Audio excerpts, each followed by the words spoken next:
De logique quantificateur partie 1. F désigne une fonction de R dans R exprimée à l'aide de quantificateurs.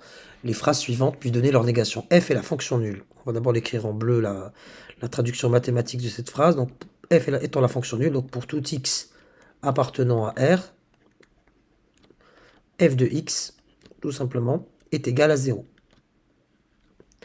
Je dois écrire la négation de cette assertion. Donc il existe donc au moins 1, il existe un x appartenant à R, sous-entendu au moins 1, tel que f de x sera différente de 0. L'équation, pour la B, l'équation f de x égale à 0 a une solution. Autrement dit, il va exister un certain réel, il existe un x appartenant à R, tel que f de x est égal à 0. Encore une fois, l'équation f de x égale à 0 a une solution, sous-entendu au moins une. Pour nier cette assertion, on écrira pour tout x, donc quel que soit le réel que je vais considérer, f de x sera différent de 0. Donc autrement dit, l'équation f de x égale à 0 n'a pas de solution.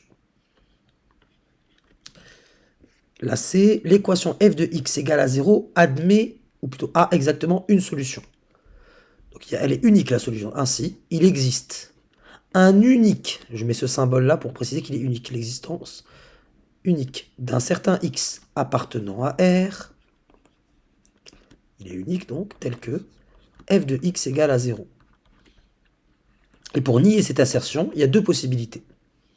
Soit, pour tout x appartenant à R, f de x est différent de 0, le cas où je n'ai aucune solution, ou bien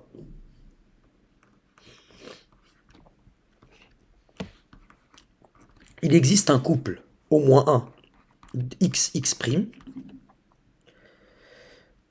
appartenant bien sûr à R fois R, donc x est dans R, x' est dans R, tel que x est différent de x' et f de x égale à f de x'